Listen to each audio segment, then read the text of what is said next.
Just grab the general his pen, Captain. It's not a complex mission, even for you. The words, slick with sarcasm, dripped from Colonel Davies's lips. A wave of snickers rippled through the polished wood and sterile air of the Strategic Command briefing room. The men, a collection of logistics officers and mid-level planners, shifted in their high-backed chairs, their complicity a silent echo of the colonel's dismissive tone. They saw only what Davies saw, a young woman, barely 30, with her hair pulled back in a severe regulation bun. Her uniform, though perfectly pressed, seemed to hang on her small frame, making her look less like a command officer and more like a misplaced administrative aide. She offered no reaction. Her face remained a mask of placid neutrality, her gaze fixed on the holographic map table where a tactical crisis was unfolding in real time. She did not flinch, did not sigh, did not grant the colonel the satisfaction of a response. Her stillness was an act of profound discipline, a silence so complete it was a statement in itself. But in the corner of the room, General Madsen, a man whose face was a roadmap of forgotten conflicts, saw something else. He saw the way she stood, not at ease, but perfectly centered, a coiled spring of potential energy.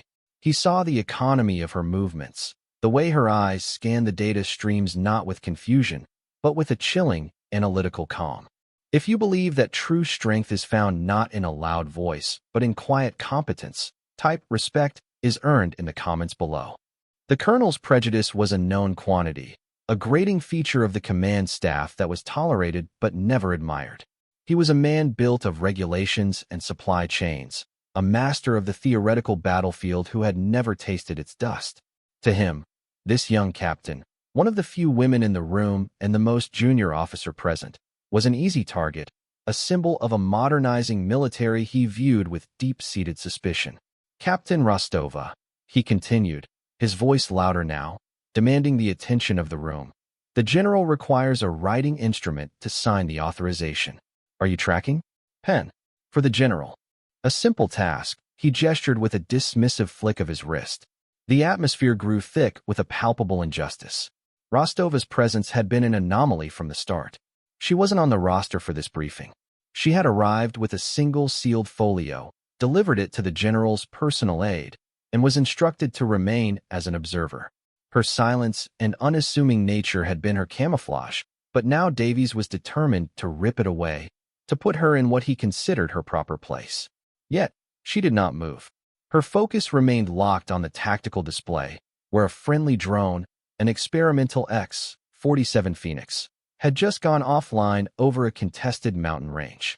Her lack of reaction was a quiet defiance, a refusal to engage in the petty theater of ego. It was a professional discipline so absolute that it was beginning to feel less like meekness and more like a terrifying level of control. The crisis on the main screen escalated with digital speed. The Phoenix drone wasn't just offline, it was falling. A critical systems failure. The primary pilot link had severed, and the backup automated systems were failing to engage. On the feed, telemetry data scrolled in frantic, red columns of text. It was a billion-dollar piece of next-generation hardware turning into a coffin of advanced composites and classified technology, about to fall into enemy hands. Panic, quiet but electric, began to prickle the air. Men who commanded armies from desks suddenly looked helpless. "Get me a systems engineer," someone barked. "What's the fail-safe protocol?" another demanded. Colonel Davies, suddenly out of his depth, began reciting contingency plans from a manual, his voice betraying a tremor of uncertainty. "We initiate Protocol 7 Delta, asset denial bombardment. We have a bomber group on standby." General Madsen slammed his fist on the table. "Denial? There's a developmental avionics package on that bird, Colonel. We don't destroy it, we recover it. Find a way to re-establish the link." Now, in the ensuing chaos of shouted suggestions and frantic typing, Captain Rostova finally moved. It was not a sudden start, but a fluid, deliberate motion, like a surgeon reaching for a scalpel. She walked calmly towards the general, her steps making no sound on the insulated floor. She stopped beside the general's chair, ignoring the stunned looks and the colonel's open-mouthed gape. The air crackled around her, the room's frantic energy seeming to part for her silent passage. She reached into the small pocket on her sleeve, a place for pens and small tools, and withdrew a simple, government-issue black ink pen. She held it out to the general, her expression unchanged, her eyes still reflecting the frantic data on the screen. "Sir," she said, her voice quiet but clear, cutting through the noise like a signal through static.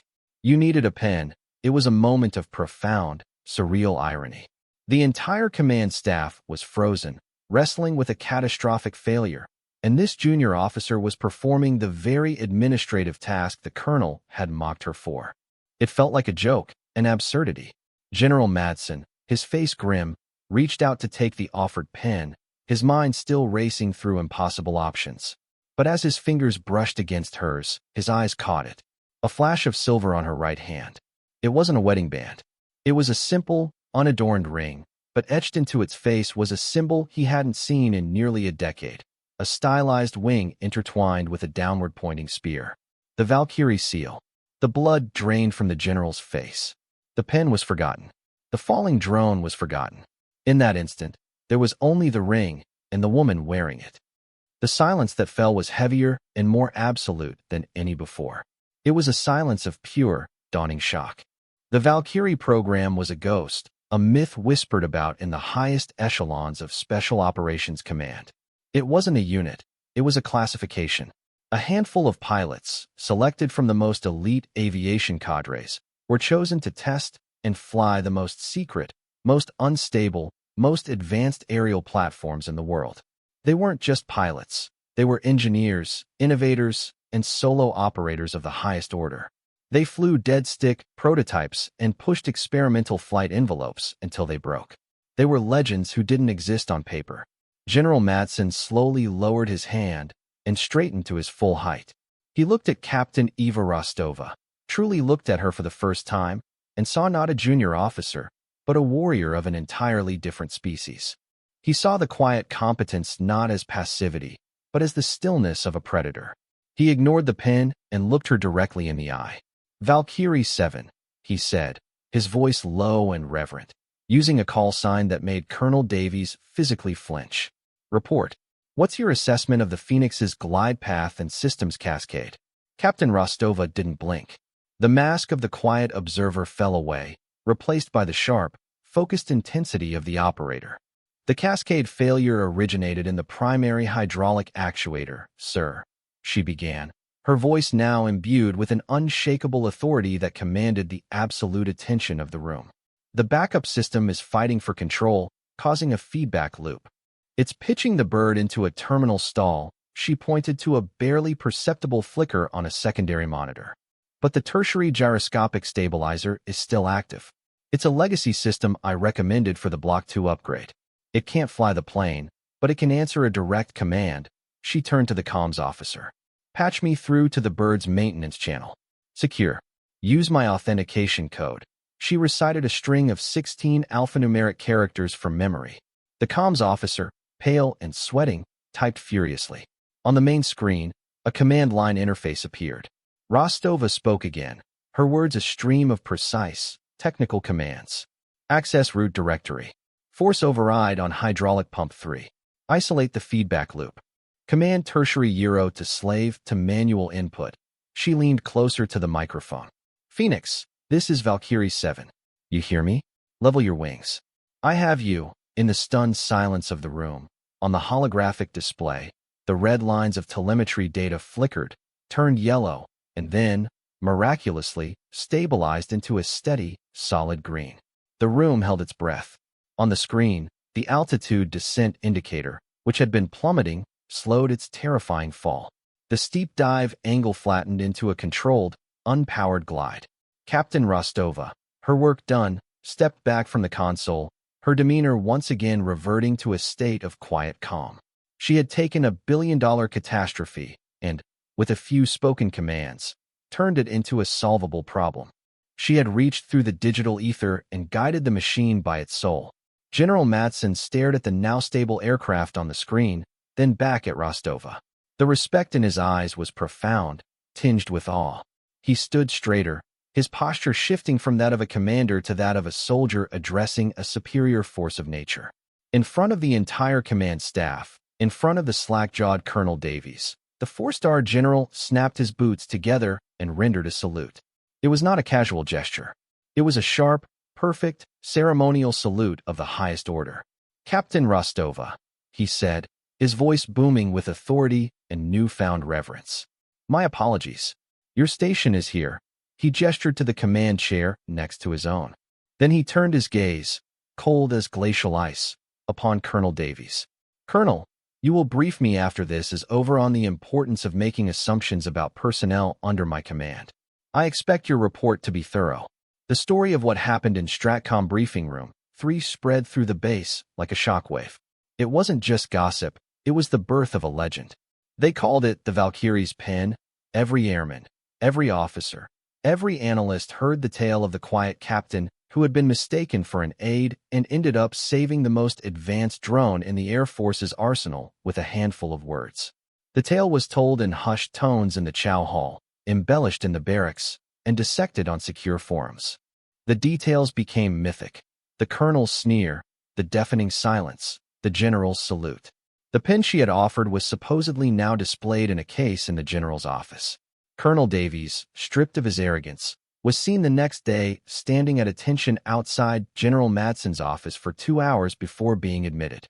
He emerged pale and visibly shaken. 2 days later, during a base-wide morning formation, he sought out Captain Rostova.